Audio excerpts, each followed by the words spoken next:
Welcome back to my channel fine maths classes. So ഇന്നത്തെ ക്ലാസ്സിൽ നമ്മൾ പഠിക്കാൻ പോകുന്നത് 8th chapter algebraic expressions and ഐഡൻറ്റിറ്റീസിലെ എക്സസൈസ് 8.3 ക്വസ്റ്റ്യൻ നമ്പർ 3 ആണ് കേട്ടോ. അപ്പോൾ എൻ്റെ ചാനൽ കാണുന്നവർ സബ്സ്ക്രൈബ് ചെയ്യാനും ലൈക്ക് ചെയ്യാനും കമൻറ്റ് ചെയ്യാനും മാക്സിമം ഷെയർ ചെയ്ത് സപ്പോർട്ട് ചെയ്യാനും മറന്നു പോകരുത്. സോ നമ്മുടെ ക്വസ്റ്റ്യൻ ഇതാണ്: find the product A square into 2a⁻22 into 4a⁻26. എങ്ങനെ ചെയ്യും നമ്മളിത്? ഈസി ക്വസ്റ്റ്യൻസ് ആണല്ലേ. ശരിക്കും പറഞ്ഞു കഴിഞ്ഞാൽ നമ്മൾക്ക് ആദ്യം എന്ത് ചെയ്യാം, ഈ ബ്രാക്കറ്റ് റിമൂവ് ചെയ്തിട്ട് നമുക്കതൊക്കെ ഒന്ന് എടുത്ത് അടുപ്പിച്ച് എഴുതാം. ഓക്കെ, ഈ ബ്രാക്കറ്റ് കിടന്നിട്ടേ ഒരു രസമില്ല, മിസ് അതൊക്കെ എടുത്ത് അങ്ങ് കളഞ്ഞു.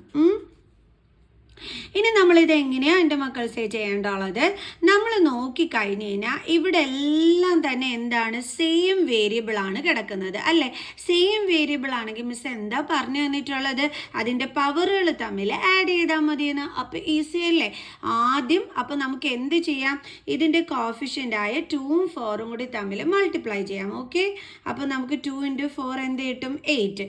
ഇനി എന്താണ് ഇവിടെ മിസ് പറഞ്ഞത്, സെയിം വേരിയബിൾ ആണെങ്കിൽ അതിൻ്റെ പവേഴ്സ് തമ്മിൽ ആഡ് ചെയ്യാൻ പറ്റുമെന്ന്. അപ്പോൾ ആ വേരിയബിൾ അടുത്ത് അതേപോലെ എഴുതുക. ഇനി പവറുകൾ തമ്മിൽ ആഡ് ചെയ്യുക. 22 + 2 എന്ത് കിട്ടും, 24. 24ൻ്റെ കൂടെ നമ്മൾ എന്ത് ആഡ് ചെയ്യണം, 26. 6 + 4 10, 2 + 2 4 + 1 5. അപ്പോൾ നമുക്ക് എന്താ വന്നത്, 8a⁻50. ഈസി ക്വസ്റ്റ്യൻ അല്ലേ.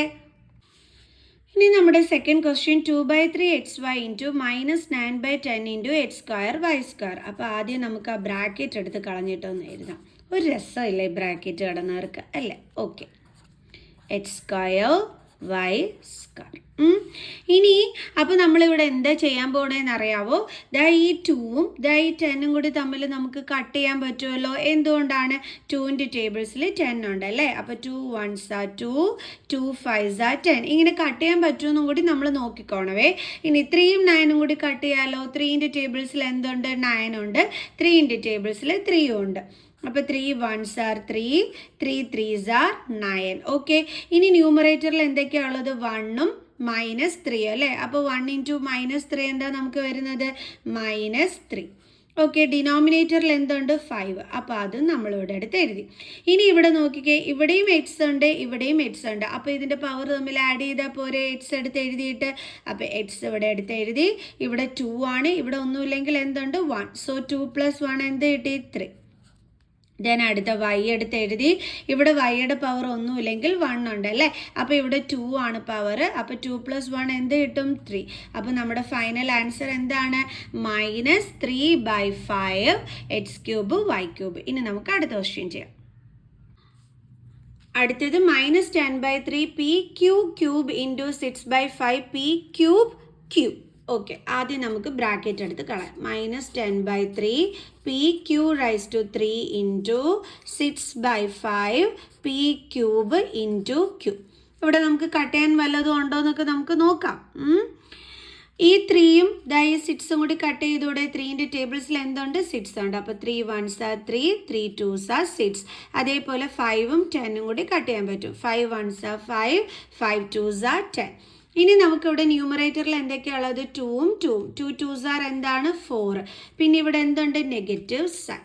ദെൻ പി ഇവിടെയുണ്ട് ഇവിടെയുണ്ട്. അപ്പോൾ ആ പി എടുത്ത് ഇവിടെ എഴുതി. ഇനി പവർ തമ്മിൽ ആഡ് ചെയ്താൽ മതി അല്ലേ. ഇവിടെ 3 ആണ്, ഇവിടെ ഒന്നുമില്ലെങ്കിൽ 1 ആണ്. സോ 1 + 3 എന്ത് കിട്ടും, 4.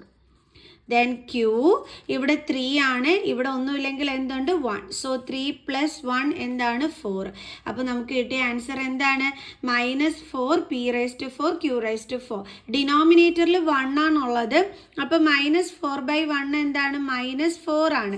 അതുകൊണ്ടാണ് മിസ് ഇവിടെ -4 മാത്രമായിട്ട് എടുത്ത് എഴുതിയത്. ഓക്കെ, അപ്പോൾ ഇത്രയേ ഉള്ളൂ ആൻസർ. ഇനി അടുത്ത question, x × x² into x³ into x⁴. എന്ത് ഈസിയാണ് അല്ലേ, കാരണം സെയിം വേരിയബിൾ ആണ്. അപ്പോൾ ഇവരുടെ പവർ തമ്മിൽ ആഡ് ചെയ്താൽ പോരെ. എന്തൊക്കെയാണ് പവേഴ്സ്, ഇവിടെ 1 ഉണ്ട്. ദെൻ അടുത്ത പവർ 2 ഉണ്ട്. അടുത്ത പവർ എന്താണ്, 3 ഉണ്ട്. അടുത്ത പവർ എന്താണ്, 4 ഉണ്ട്. അപ്പോൾ ഇത്രയും കൂടി ആഡ് ചെയ്താൽ പോരെ.